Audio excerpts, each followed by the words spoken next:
Hello বন্ধুরা, দেখো মৈতনগর গৌরীহাট বারণী স্নানের মেলা চলছে। হ্যাঁ, সেই মেলাতে এরকম একটা দৃশ্য হয়ে যাবে আমরা কখনো ভাবতে পারিনি। দেখো তোমরা, আমি নিয়ে যাচ্ছি, এগিয়ে নিয়ে যাচ্ছি, তোমাদের দেখার সুযোগ করে দিচ্ছি। হয়তো তোমরা কে কে দেখেছো জানি না, তবে ভাবতে পারিনি আমার চোখের সামনে এরকম একটা জিনিস দৃশ্য দেখতে পারবো। হ্যাঁ, সিনেমায় দেখেছি, রিলসে দেখেছি, মোবাইলে দেখেছি, খবরে দেখেছি যে এরকম একটা দৃশ্য। দুটো গাড়ি পুরো জ্বলে ছাই হয়ে গেল, এরকম দৃশ্য আমি জীবনে দেখতে পাইনি। তবে এটা একটা সুযোগ হয়ে গেল। হ্যাঁ, ভাবতে পারিনি এরকম একটা দৃশ্য দেখতে যাবো। কীভাবে আগুন দুটো জ্বলছে, দুটো গাড়ি অ্যাক্সিডেন্ট হয়েছে। অ্যাক্সিডেন্ট হওয়াতে দুটো গাড়িতে আগুন লেগে গেছে। ড্রাইভার খালাসি যেই থাকুক না কেন, তারা ভাগ্যের বিষয় বেঁচে গেছে, তারা গাড়ি থেকে বেরিয়ে গেছে। হ্যাঁ, বেরিয়ে যাওয়াতে তারা বেঁচে গেছে। গাড়ি দুটো কীভাবে আগুন চলছে তোমরা দেখতে পাচ্ছ, কীভাবে দাউ দাউ করে আগুন চলছে।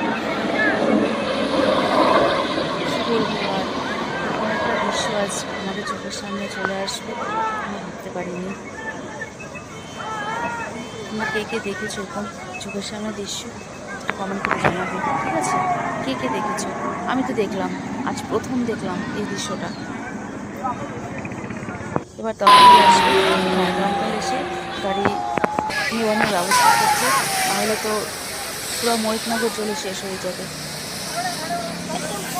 রাস্তার চারিদিকে কোথায় কোথায় তার লেগে আছে, কারেন্টের তার আছে। এই দুটো গাড়ি দিয়ে যে গেছে,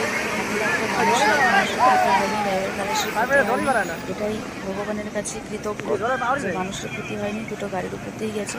দুটো গাড়ি অ্যাক্সিডেন্ট হয়ে কীভাবে আগুন জ্বলে গেল আমরা ঠিক বুঝতে পারলাম না।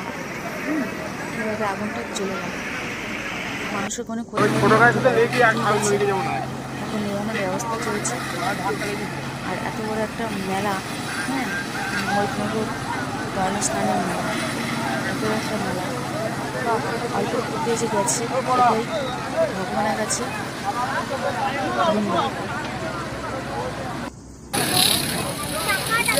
আগুন নিভিয়ে ফেলেছে।